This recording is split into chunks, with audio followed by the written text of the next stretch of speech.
As a key band in the early 2000s post-punk revival, very few acts have had such a seismic impact on contemporary rock as Interpol. The band have just announced their 8th studio album, This Mirror Weighs a Ton, on their new label, Partisan Records, and with it a huge tour to boot. So I sat down with Paul Banks ahead of their recent Sydney shows to chat innovation on the new album, hip-hop and more. Let's go. Paul Banks, nice to meet you. Nice to meet you. For anyone who isn't familiar with you or your band, on the off chance, would you mind introducing yourself and a bit of what you do? My name is Paul Banks, and I sing and play guitar in the band Interpol. You're back on the road after a couple of years break. Does your attitude to touring change as you take these windows and have a bit of a breather? I think it hasn't changed in a while. I think my favorite part of the job is writing and recording music. Okay. Performing music is also great. The travel of tour is a little jobbish. I hit that sort of plateau of it not being my favorite thing like 10 years ago, and now it just becomes like, how do you make it sustainable for yourself when you tour? Which I managed to do, and actually, for the most part, I have a nice time on the road because I've like figured it out. But now I have kids, so it's especially difficult to leave them. How do you balance that? Well, I'm new to it. My son is 3, and my daughter's going to be 8 months. Congratulations. Thank you. I was able to be home for most of my son's life so far. I was on the road for like the first year a bit, but yeah, I mean, you do what you got to do. I think maybe we all have sort of like plan B fantasies, like escape plan fantasies, and so for me, sometimes I do think about just hanging it up and just raising kids, eating less sushi and sort of letting the money carry, you know. Right. Is that a key area of expenditure? That's a massive. Right. So yeah, but at the same time, like I kind of like take my job more seriously now that I'm a father, and like also, you know, care about being a good professional and, you know, someone who's I feel like breadwinner feels like it's the kind of word that we're going to start deciding is not appropriate anymore, but I can't see why. So congratulations on This Mirror Weighs a Ton. I'm interested in what that title means to you. You know, I think it's like I don't want to say like self-explanatory, but I think it's pretty much there. You know, it's like this process of self-reflection is quite heavy. So I think that applies in terms of self-reflection for me personally.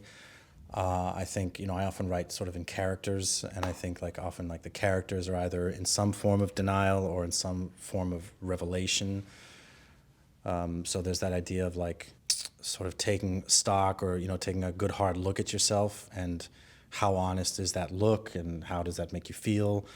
And I think there's also kind of, you know, that imagery and that motif of reflection, I think, goes through the record, and I think it can I think it sort of stands for the individual, and I think it can also be collective. What were some of the revelations you encountered whilst producing a work that is so focused on reflection?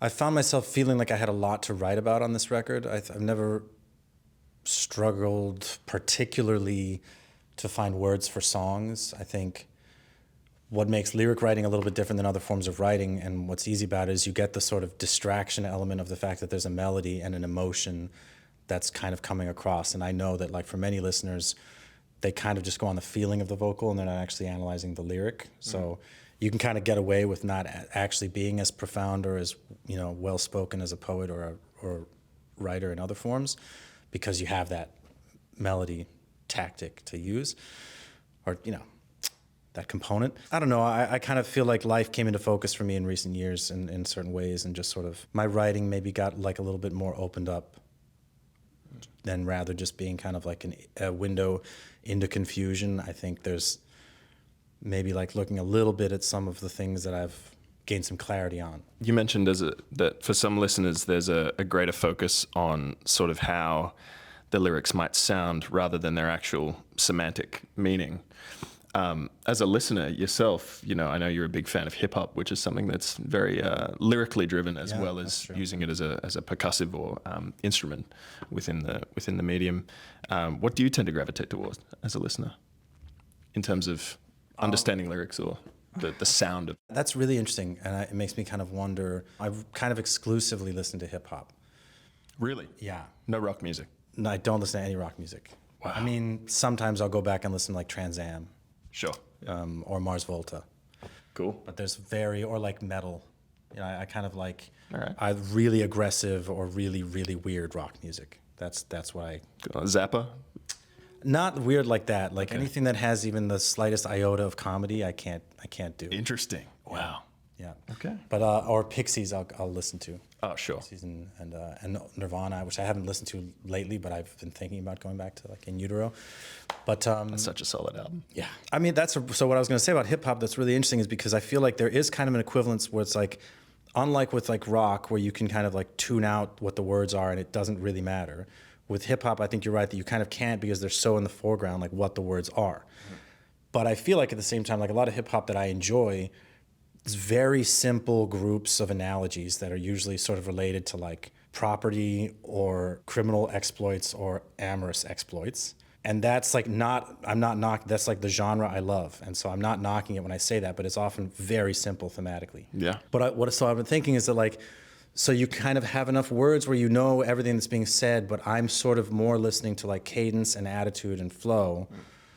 I mean, there are exceptions. Like I listen to Kendrick Lamar, and I think he has like, you know, a vast amount of things that he's, you know, talking about in his songs, and I also like Wu-Tang and things like that. But I love like Kodak Black, and I love 21 Savage, and I feel like for the most part, it's like the things I just listed that they're talking about. Yeah. Kodak Black goes into kind of like honest sort of like the difficulties of living in society for him, and I think goes pretty deep. So maybe I was oversimplifying things, but I think I can kind of enjoy it for the same way that one enjoys rock, as in tuning out the words, even though the words are in the foreground. I've always been a big Drake fan, and I think he's got like a very interesting control of his poise. Okay. Like, as an actor. In terms of on a delivery. mic. Yeah. Like there's always like a nice temperature to where he's coming from in his delivery, and then always picks great beats. Temperature's a really great adjective for that, I think. Yeah. I'd love to ask you about a particular track on this latest record, Iron City. It's a portrait of New York, a city that your band has long had a very deep connection to. And that sort of harks back to some of the themes you've explored on albums like Turn on the Bright Lights, which was very much a New York album. What made you want to revisit this particular concept in this latest record? Well, I don't know where you got that information, because it's not necessarily a song about New York. The opening lyric mentions Central Park. Okay, well, I guess there's a few. Like you are absolutely right and well spotted. That's really interesting because it does that. That's how it's placed in kind of like in a city, but it isn't so much. I don't want to talk too much explicitly about what it's actually about to me, because I feel like that spoils the fun. Okay. But the Iron City, I'll say it's like the landscape of iron doesn't necessarily have to be one of buildings and large structures. It can also be one of hardware. So I think that song is sort of In the physical and spiritual sense? physical, but not necessarily the material sense. Okay. So it's like Metaphysical, maybe. Yeah, or kind of consciousness and artificial consciousness. Okay. So there's sort of like it is like an urban landscape, but then it's also there's the narration is kind of basically going between some future intelligence that may not be human and human intelligence, and that's like a conversation that's happening, and the narrative voice of that song is sort of alternating between some kind of like paternal or maternal future consciousness that hopefully is caringly overseeing human consciousness rather than, you know, uncaringly, and vice versa. This kind of like the creation becomes the creator. Okay. In a nutshell. That's what it's kind of talking about. But it's so funny that I completely forgot that the opening fucking lyric puts it in New York City. You got me there. Well, it's interesting, you know, like I feel like geography is an interesting lens and a functional one to a degree, but it's what you explore within that place that I guess is the nuts and bolts, like you've just mentioned. And it's nice to, I think, just put someone's mind in an environment as you go about the rest of the narrative. And on another note, there's quite a bit of animal symbolism within the record too, with things like So Rides the Reindeer and the Bird and the Serpent. It sort of harks my mind back to I Love to Admire, the cover art from that. Do you intentionally carry through imagery from past or from earlier in the Interpol years into new material, or is this a subconscious thing? Yeah, it's more subconscious. I have done callbacks lyrically, but those are not ones that were purposeful like that. Both of those songs really just came about, like I don't know from where. a lot of my lyrics just kind of like spring up, and then I kind of like work through them. And so those songs, I think, are, especially So Rides the Reindeer, is like a really clear message to that song as far as something that it means to me. I think a lot of my lyrics historically have been kind of like how you want to interpret them is correct. And I think on this record there are a few songs where, and it's not because I wanted to do this, it's I just think where I'm at in my life and what I was saying earlier about like having a little bit of clarity or like something to say, or like maybe a comfort in a type of transparent honesty. There's a few songs that like mean something, and So Rides the Reindeer is one of those songs that like means something to me, where I'm like actually using that imagery to try and express something for you to pick up, rather than it sort of being something where like whatever you pick up is what it is. Historically, I write a little bit more opaque because I've often kind of felt like that meaning is sort of self-created anyway. So like I don't like spelling anything out. I don't think that's the purpose of art. But I feel like from time to time, if you actually do have something to say, I think then it's a great, rock songs are a pretty good medium for it. Speaking of rock songs, as a band, you've carved out a very distinct and recognizable sound. I'm interested in how you continue to innovate as a band while retaining the components of your sonic profile that make you Interpol. I think maintaining the sonic profile is easy because of being the same members. For the most part, on this record, our live bassist Brad wrote the bass lines. So there's a new creative element, which I think informs why this record feels like a departure or like a new directions for us. But I feel like you're always going to get that Interpol sound because Daniel introduces the chord progressions that become our songs, and he's got a very signature way of playing and writing. And then I'm doing the vocal and Sam on drums. So it's like there's this DNA of the artists involved that I think we have a pretty strong individual identity. And so when you bring that combination together, I think it will always sound like us. But then because we're artists that are not sort of like at the end of our creative journeys, we're all, I think, individually trying to expand and explore and like get better and like write better songs. I think Daniel and I are definitely of one mind of like this idea of like we haven't written the perfect song yet, and we haven't, done everything that we can do. I think we both believe that we can just get better. That's awesome. And I think Sam has his own journey as an artist. I feel like he is continuing to find fulfillment as a drummer, and I think that's because he's also keeping it fresh for himself. You mentioned the end of the creative journey. Do you think the creative journey ends?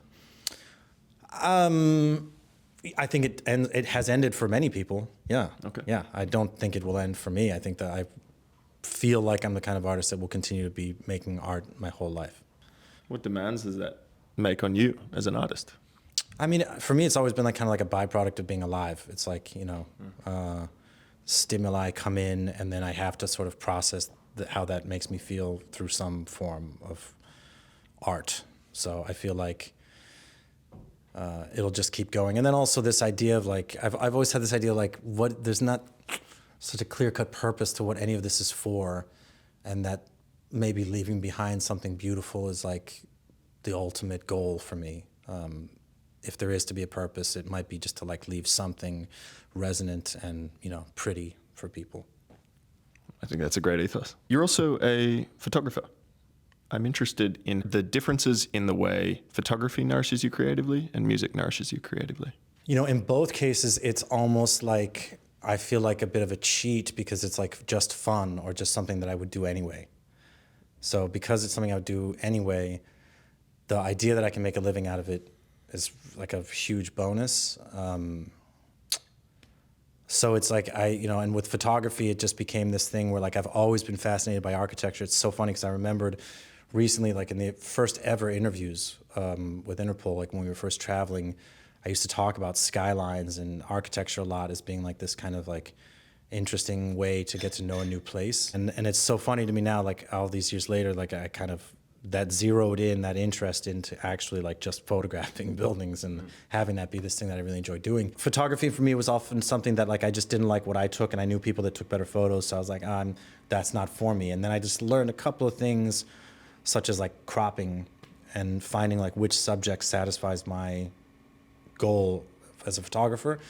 And now I just like, when I see it, I know, and then I do it. So it's not really, there's no work. I just like exist in the world with a phone, and then when I see what I know I'm looking for, I just take the picture. And I think with music, if a Daniel plays something amazing and I've got a microphone or a guitar, like it's fun for me to then participate in that. So again, it feels like I just like doing these things. Let's talk about the music you like. I ask this of everybody I interview. If you could play me any album, what would you play me? And feel free to pick 3. One that I've talked about a lot, which might be unexpected, would be The World of Cecil Taylor. Okay, cool. He's a jazz pianist, and he worked sometimes with a horn player named Archie Shepp. And Familiar with Archie Shepp? Oh, yeah? Oh, cool. Yeah. What's that record? He did Blasé?